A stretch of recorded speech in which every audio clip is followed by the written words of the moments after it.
Parmi toutes les petites bêtes qu'on peut croiser dans nos logements, il y en a une de particulièrement mystérieuse, presque légendaire si on se fie à son nom, c'est le poisson d'argent. Qu'est-ce que c'est? Est-ce que c'est dangereux? À quoi sert ce trident? Mais surtout, qu'est-ce que ça fait dans ma salle de bain? Il est grand temps de répondre à toutes ces questions. Le vrai nom de l'énigmatique poisson d'argent, c'est l'Episma saccharinum, ou l'épisme. Ouais, ça en jette un peu moins. L'épisma, ça fait référence aux milliers d'écailles argentées qui recouvrent son corps, comme ceux des poissons, d'où son nom commun. Et saccharinum, ça vient du latin saccharum, qui veut dire sucre. Je vous explique le rapport dans un instant, mais avant, penchons-nous sur sa véritable identité, parce que vous vous en doutez, le poisson d'argent n'est pas un cousin de la sardine. C'est en fait un insecte. Un insecte très différent de tous les autres, on est d'accord. En fait, le groupe des lépismes est tellement à part et méconnu que leur classification a encore évolué récemment. Aujourd'hui, on s'accorde à dire que les lépismes sont des insectes aptères, c'est-à-dire sans ailes, de l'ordre des zygentums. Et si on les classe à part, c'est parce que sur plus d'1 million d'espèces d'insectes connus, il y en a qu'un petit millier qui n'ont pas d'ailes au stade adulte et dont les ancêtres n'ont jamais eu d'ailes non plus. Les poissons d'argent et tous les autres zygentums font partie de cette petite minorité. Du fait de leurs caractéristiques morphologiques anciennes, les poissons d'argent sont parfois qualifiés d'insectes primitifs. D'ailleurs, on estime d'après l'étude de fossiles qu'ils pourraient être apparus il y a près de 400 millions d'années. Pour référence, les plus vieux fossiles du genre humain datent d'il y a moins de 3 millions d'années. Ça force le respect. Les poissons d'argent mesurent en moyenne entre 7 et 12 mm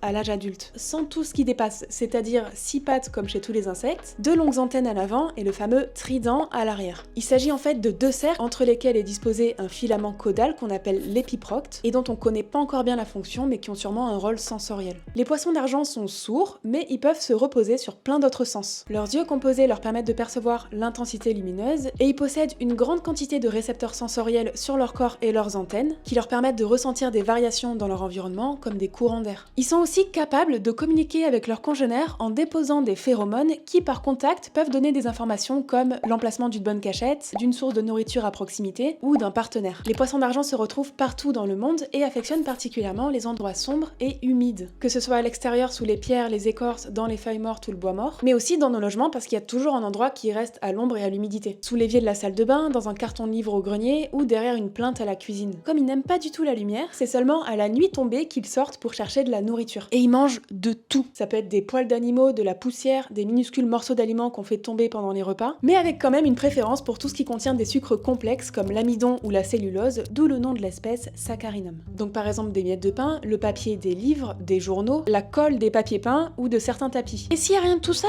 pas de problème parce qu'ils peuvent rester des mois sans manger. Le record enregistré c'est 307 jours. Une petite miette de pain dans la cuisine au mois de janvier, une peau morte dans la salle de bain au mois d'août, et pour Noël un morceau de papier cadeau qui traîne.